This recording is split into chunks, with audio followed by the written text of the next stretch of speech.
ಮೀಡಿಯಾಗೆ ಸ್ವಾಗತ. ಕಾಂಗ್ರೆಸ್ನಿಂದ ಬಡ ರೋಗಿಗಳ ಮೇಲೆ ಬ್ರಹ್ಮಾಸ್ತ್ರ.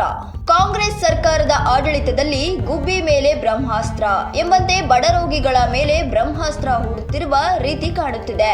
ಇಷ್ಟು ವರ್ಷಗಳಿಂದ ಫ್ರೀ ಕೊಡುತ್ತಿದ್ದ ಎಲ್ಲ ಚಿಕಿತ್ಸೆಗೆ ಆರೋಗ್ಯ ಇಲಾಖೆ ದರ ನಿಗದಿ ಮಾಡಲು ಮುಂದಾಗಿದೆ. ಇದರಿಂದ ರೊಚ್ಚಿಗೆದ್ದ ಬಡ ರೋಗಿಗಳು ಸರ್ಕಾರಕ್ಕೆ ಛೀಮಾರಿ ಹಾಕುತ್ತಿದ್ದಾರೆ.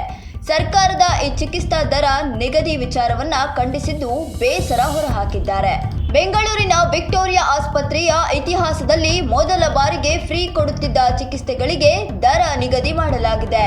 ರಾಜ್ಯ ಸರ್ಕಾರ ಆರೋಗ್ಯ ಇಲಾಖೆಯ ಈ ಆದೇಶದ ಬಡ ರೋಗಿಗಳಿಗೆ ಆರ್ಥಿಕ ಹೊರೆಯನ್ನುಂಟು ಮಾಡಿದೆ. ವಿಕ್ಟೋರಿಯಾ ಆಸ್ಪತ್ರೆಯ ಇತಿಹಾಸದಲ್ಲಿ ಮೊದಲ ಬಾರಿಗೆ ಗಾಯಗಳಿಗೆ ಮಾಡುವ ಡ್ರೆಸ್ಸಿಂಗ್ಗೂ ಶುಲ್ಕ ವಿಧಿಸುವ ನಿರ್ಧಾರ ಕೈಗೊಳ್ಳಲಾಗಿದ್ದು, ಆಗಸ್ಟ್ 6, 2025ರಿಂದ ಜಾರಿಗೆ ಬಂದಿರುವ ಈ ಆದೇಶವು ರಾಜ್ಯದ ಆರೋಗ್ಯ ಇಲಾಖೆಯಿಂದ ಬಡ ರೋಗಿಗಳಿಗೆ ಆರ್ಥಿಕ ಹೊರೆಯನ್ನುಂಟು ಮಾಡಿದೆ ಎಂಬ ಆರೋಪಕ್ಕೆ ಕಾರಣವಾಗಿದೆ.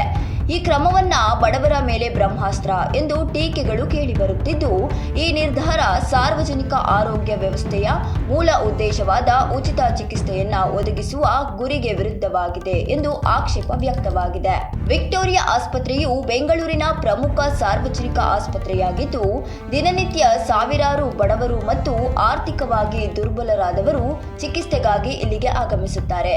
ಈವರೆಗೆ ಸಣ್ಣ ಪುಟ್ಟ ಗಾಯಗಳಿಗೆ ಡ್ರೆಸ್ಸಿಂಗ್ನಂತಹ ಮೂಲಭೂತ ಚಿಕಿತ್ಸೆಗಳನ್ನು ಉಚಿತವಾಗಿ ನೀಡಲಾಗುತ್ತಿತ್ತು. ಆದರೆ ಆರೋಗ್ಯ ಇಲಾಖೆಯ ಆದೇಶದಂತೆ ಈಗಿನಿಂದ ಡ್ರೆಸ್ಸಿಂಗ್ಗೆ ಶುಲ್ಕ ಕಡ್ಡಾಯವಾಗಿದೆ. ಮೈನರ್ ಡ್ರೆಸ್ಸಿಂಗ್ಗೆ ₹160 ಮತ್ತು ಮೇಜರ್ ಡ್ರೆಸ್ಸಿಂಗ್ಗೆ ₹240 ಶುಲ್ಕ ನಿಗದಿಪಡಿಸಲಾಗಿದೆ. ಬಿಪಿಎಲ್ ಕಾರ್ಡುದಾರರಿಗೆ 50% ರಿಯಾಯಿತಿ ಒದಗಿಸಲಾಗಿದ್ದು, ಅವರಿಗೆ ಮೈನರ್ ಡ್ರೆಸ್ಸಿಂಗ್ಗೆ ₹80 ಮತ್ತು ಮೇಜರ್ ಡ್ರೆಸ್ಸಿಂಗ್ಗೆ ₹120 ಶುಲ್ಕ ವಿಧಿಸಲಾಗುತ್ತದೆ. ವಿಕ್ಟೋರಿಯಾ ಆಸ್ಪತ್ರೆಗೆ ಆಗಮಿಸುವ ರೋಗಿಗಳಲ್ಲಿ ಹೆಚ್ಚಿನವರು ದಿನಗೂಲಿಗಳು, ಕಾರ್ಮಿಕರು ಮತ್ತು ಆರ್ಥಿಕವಾಗಿ ಹಿಂದುಳಿದವರಾಗಿದ್ದಾರೆ.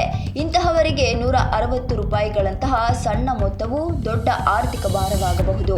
ಬಿಪಿಎಲ್ ಕಾರ್ಡ್ದಾರರಿಗೆ ರಿಯಾಯಿತಿ ಒದಗಿಸಲಾಗಿದ್ದರೂ ಕಾರ್ಡ್ ಇಲ್ಲದಿರುವ ಅನೇಕ ಕುಟುಂಬಗಳಿಗೆ ಈ ಶುಲ್ಕವು ಗಂಭೀರ ಸಮಸ್ಯೆಯಾಗಬಹುದು. ಈ ಹಿನ್ನೆಲೆ ಬಡ ರೋಗಿಗಳು ಸರ್ಕಾರಕ್ಕೆ ಛೀಮಾರಿ ಹಾಕುತ್ತಿದ್ದಾರೆ. ದುಡಿಯುವ ₹200-300 ಚಿಕಿತ್ಸೆ ಪಡೆಯೋಕೆ ಬರ್ತೀವಿ, ಆದರೆ ಸರ್ಕಾರ ನಮ್ಮ ಹತ್ರ ಡ್ರೆಸ್ಸಿಂಗ್ಗೆ ಹಣ ಕಿತ್ಕೊಳ್ಳುತ್ತೆ. ಮೊದಲು ಫ್ರೀ ಇತ್ತು, ಈಗ 2-3 ದಿನದಿಂದ ಹಣ ಕೇಳ್ತಿದ್ದಾರೆ. ಮೊನ್ನೆ ಸಿದ್ದರಾಮಯ್ಯನವರು ಬಂದು ಹೋದ್ರು, ಅದಾದ ಮೇಲೆ ಈ ರೀತಿ ಮಾಡಿದ್ದಾರೆ. ಇದು ತುಂಬಾ ಅನ್ಯಾಯ ಎಂದು ರೋಗಿಗಳು ಬೇಸರ ಹೊರಹಾಕಿದ್ದಾರೆ. ಆರೋಗ್ಯ ಇಲಾಖೆಯ ಅಧಿಕಾರಿಗಳು ಈ ಶುಲ್ಕವನ್ನ ಆಸ್ಪತ್ರೆಯ ಕಾರ್ಯಾಚರಣೆಯ ವೆಚ್ಚವನ್ನ ಸಮರ್ಥಿಸಲು ಮತ್ತು ಆರ್ಥಿಕ ಸ್ಥಿರತೆಯನ್ನ ಕಾಪಾಡಿಕೊಳ್ಳಲು ಅಗತ್ಯವೆಂದು ಹೇಳಿದ್ದಾರೆ. ಆದರೆ ಈ ಕ್ರಮವು ಸಾರ್ವಜನಿಕ ಆರೋಗ್ಯ ವ್ಯವಸ್ಥೆಯ ಉಚಿತ ಚಿಕಿತ್ಸೆ ನೀಡುವ ಗುರಿಗೆ ವಿರುದ್ಧವಾಗಿದೆ ಎಂದು ಆಕ್ಷೇಪ ವ್ಯಕ್ತವಾಗಿದೆ. ಕೆಲವರು ಈ ಶುಲ್ಕವನ್ನು ಸರ್ಕಾರದ ಗ್ಯಾರಂಟಿ ಯೋಜನೆಗಳಿಗೆ ಹಣವನ್ನ ಸಂಗ್ರಹಿಸುವ ತಂತ್ರವೆಂದು ಟೀಕಿಸಿದ್ದಾರೆ. ಈ ವಿಚಾರಕ್ಕೆ ಸಂಬಂಧಪಟ್ಟಂತೆ ನಿಮ್ಮ ಅನಿಸಿಕೆ ಅಭಿಪ್ರಾಯಗಳನ್ನು ಕಮೆಂಟ್ನಲ್ಲಿ ತಿಳಿಸಿ. ತಪ್ಪದೇ ನಮ್ಮ ಚಾನಲ್ ಅನ್ನು ಸಬ್ಸ್ಕ್ರೈಬ್ ಮಾಡಿ.